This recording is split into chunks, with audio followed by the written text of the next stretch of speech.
Hello, इस video में हम पढ़ेंगे Morera's theorem, converse of Cauchy integral theorem भी इसे कहा जाता है। क्यों कहा जाता है ये हम समझते हैं। कॉची इंटीग्रल थ्योरम में क्योंकि हमने पढ़ा था कि सी के अबाउट में जो एफ जेड डी जेड होता है वो इक्वल टू 0 प्रूफ करना होता है, और जो फंक्शन है हमें वो कैसा दिया रहता है, एनालिटिक। ओके, शॉर्ट में देख लेते हैं। कॉची इंटीग्रल थ्योरम में फंक्शन एनालिटिक दिया रहता है और ये हमें प्रूफ करना होता है। मोरेरास थ्योरम में आपको ए दिया रहेगा और आपको फंक्शन को एनालिटिक प्रूफ करना होगा।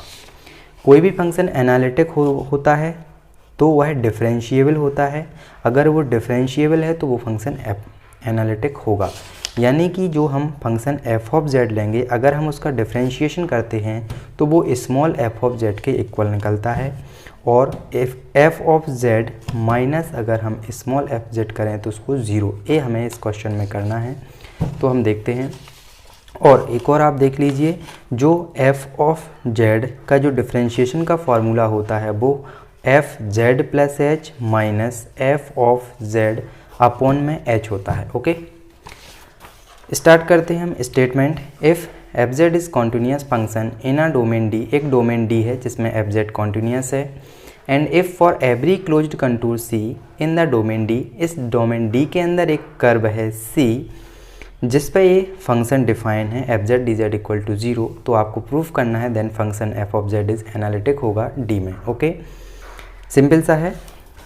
एफ जेड कैसा है, कंटिन्यूस है। एक आपको डोमेन दिया गया है डी, डी के अंदर एक कर्व है आपका सी, सी में कोई फंक्शन है आपका एफ जेड जो कि कंटिन्यूस है, और आपको एक डेरिवेटिव दिया है सी कर्व में कि इस तरीके से फंक्शन है डिफाइन किया गया है, तो आपको बताना है इस पर किसी भी पॉइंट पे जो फंक्शन है वो एनालिटिक होगा। तो ये स्टेटमेंट हो गया। अब स्टेटमेंट में हमें सबसे पहले थ्योरम को प्रूफ करते हैं, तो हम गिवन लिखते हैं। गिवन ए दिया गया है, सी क्लोज्ड कंटूर दिया गया है। प्रूफ करना है F Z is analytic function होगा, तो हमने कोई डोमेन डी लिया जिसमें एक फिक्स्ड पॉइंट Z0 लिया, जिससे Z1 तक हमने एक कर्व C1 माना और Z से Z0 तक C2 माना। ओके, तो सबसे पहले ये दिया गया है सी के अबाउट में। सी के अबाउट में हमने C1 और C2 दोनों लिए हैं, तो दोनों को हम अलग अलग लिख सकते हैं। फिर इसको यदि हम साइड ले जाएंगे तो माइनस का हो जाएगा, क्योंकि Z0 से Z1 की डायरेक्शन ही है और Z की डायरेक्शन अपोजिट है, अपोजिट डायरेक्शन है, इसलिए यहाँ पे माइनस आया है। तो हम कह सकते हैं कि जो F of Z D Z है वो Z0 से Z1 के लिए कैसा है, इंडिपेंडेंट ऑफ पाथ है। यानी कि किसी भी, अब यहाँ से हम कहीं यहाँ पे ले लें कोई भी, या फिर यहाँ से यहाँ पे ले लें, कितने भी सेंटर ले लें यहाँ पे, उनके लिए जो फंक्शन होगा वो कॉन्टिन्यूस ही होगा। तो ये क्या है, सिंपली Z0 से Z F Z D Z क्या है, इंडिपेंडेंट ऑफ पाथ है। अब इसको हम कोई एक फंक्शन मान लेते हैं, एफ ऑफ जेड की वैल्यू लेते हैं। अब यहाँ पे लिमिट भी जेड में है और फंक्शन भी जेड में है, तो यहाँ पे हम टी रख देते हैं। तो simply F of Z equal to हमने मान लिया Z0 से Z F T D T, equation first दिया। अब यदि कोई फंक्शन एनालिटिक हमें प्रूफ करना है तो वो डिफरेंशिएबल होगा, और एफ ऑफ जेड का डिफरेंशिएशन होता है F Z plus H minus F of Z upon में एच। तो अभी फ़िलहाल आप इसको याद कर लो, क्योंकि एग्ज़ाम पास में है तो इसको याद ही कर लो। ओके, तो अब हमें इस वाले फॉर्मूले को इस रूप में कन्वर्ट करना है। और मैंने आपको बताया था कि यदि फंक्शन का जो डिफरेंशिएबल है वो एफ ऑफ जेड के इक्वल होगा, और इक्वल होगा तो एफ ऑफ जेड अपन इस साइड ले आए, तो F dash Z minus F of Z equal to 0। ये दोनों चीज़ याद रखनी है। सबसे पहले इसको इस रूप में बदलना है और माइनस एफ ऑफ जेड करना है। तो सिंपली यहाँ पे जेड प्लस एच है, तो यहाँ हम जेड की जगह जेड प्लस एच रख देंगे। रख दिया तो इस तरीके की थ्योरम, इस तरीके का इक्वेशन बन गई।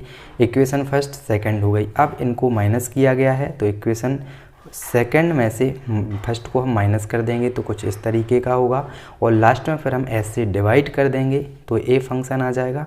एस से डिवाइड करने के बाद आपको ये माइनस कर देना है। तो देखिए, अगर हम जब दोनों को सब्ट्रैक्ट करते हैं तो यहाँ से Z0 से Z एस प्लस, मतलब सिंपली ए लिखा और माइनस करके ए लिख दिया हमने। ओके, फिर अब इसको माइनस को प्लस बनाओ तो Z से Z0 जो लिमिट है वो उलट जाएंगी।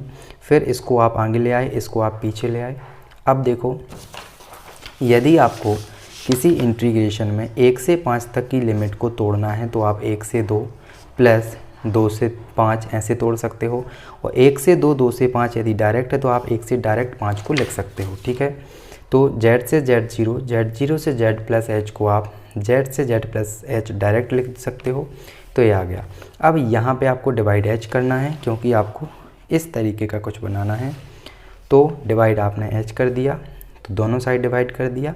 फिर आपको f ऑफ z को सब्सट्रैक्ट करना है, क्योंकि ये फंक्शन का डिफरेंशिएबल होगा और f minus Z equal to 0 हमें प्रूफ करना है। तो हमने यहाँ पे f ऑफ z माइनस कर दिया दोनों साइड। अब इस f ऑफ z की वैल्यू निकाल ली है, इस f ऑफ z की वैल्यू निकाल ली है।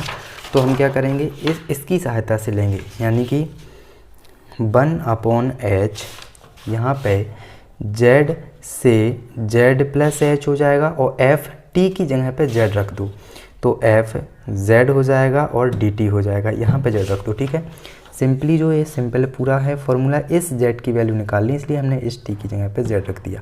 तो इस z की वैल्यू क्या आ जाएगी, देखो यहाँ से वही हमने सेम काम किया है।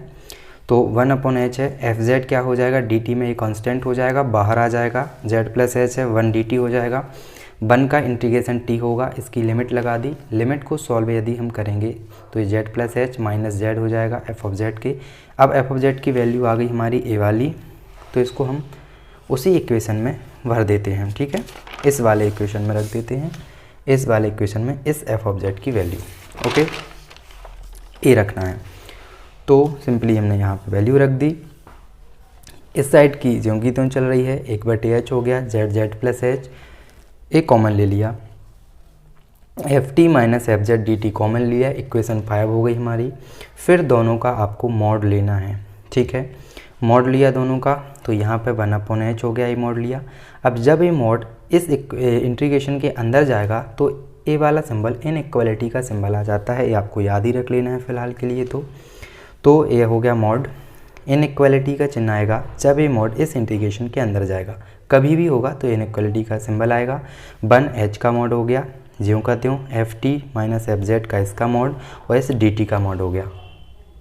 अब जो F T minus F Z इस मॉड के अंदर है, इसकी वैल्यू होती है एप्सिलॉन, क्योंकि limit t tends to z है, F T D T equal to F Z होता है। तो आप यहाँ याद रखें कि जो मॉड के अंदर F T minus F Z है जो एप्सिलॉन के बराबर होता है, तो इस वाली जगह पे आ जाएगा एप्सिलॉन। तो सिंपली पूरा फार्मूला लिखा है, उस वाली जगह पर हमने एप्सिलॉन रख दिया। एप्सिलॉन कांस्टेंट है, बाहर आ जाएगा, यहाँ पे कुछ नहीं तो 1 बचेगा। अब इसकी हम लिमिट से इसको सॉल्व करते हैं। यहाँ पे 1 इंटू डी टी होगा, डी टी का टी में होगा, इसकी वैल्यू रखेंगे तो सिंपली आपका ए निकल के आएगा। डायरेक्टली आप याद रख सकते हो जेड से Z plus H, mod D T की वैल्यू मॉड एच आती है, फिर ए मॉड एच हो जाएगी एप्सिलॉन 0, इसको यहाँ पे ज्यों का त्यों लिखना है। फिर ये आपने ज्यों का त्यों लिखा, यहाँ पे केवल एप्सिलॉन बचा है। यदि ए पूरा हो गया आपका F T minus F Z, तो जैसा F T minus F Z आपने एप्सिलॉन किया था, वैसे ही यहाँ पे देखो F T minus Z epsilon था, ये लिमिट फंक्शन होता है तब ऐसा होता है। तो यहाँ पे यदि ये ऐसा है तो हम लिमिट लगा देंगे, limit tends to Z F of T F of Z हो जाएगा, लिमिट एच टेंस टू 0, इसमें केवल आपको लिमिट लगानी है, A minus F of Z equal to F of Z हो जाएगा। यदि एच टेंस टू 0 है तो ये वाला जो F Z plus H minus F of Z upon में H, limit H tends to 0, A F dash Z की वैल्यू होती है इक्वल एफ जेड हो जाएगी। तो एफ डैश जेड की वैल्यू इक्वल हो जाएगी एफ ऑफ जेड के। अगर ये इक्वल है तो एफ डैश जेड एग्जिस्ट करेगा, यदि ये एग्जिस्ट करता है तो एफ ऑफ जेड क्या होगा, एनालिटिक होगा। यदि एफ ऑफ जेड एनालिटिक है तो एफ डैश जेड भी एनालिटिक होगा, और यदि ए एनालिटिक है तो सिंपल जो एफ ऑफ जेड है वो भी एनालिटिक होगा, क्योंकि ये इक्वल है। तो ये प्रूफ हो गई हमारी मोरेरा थ्योरम। Thank you.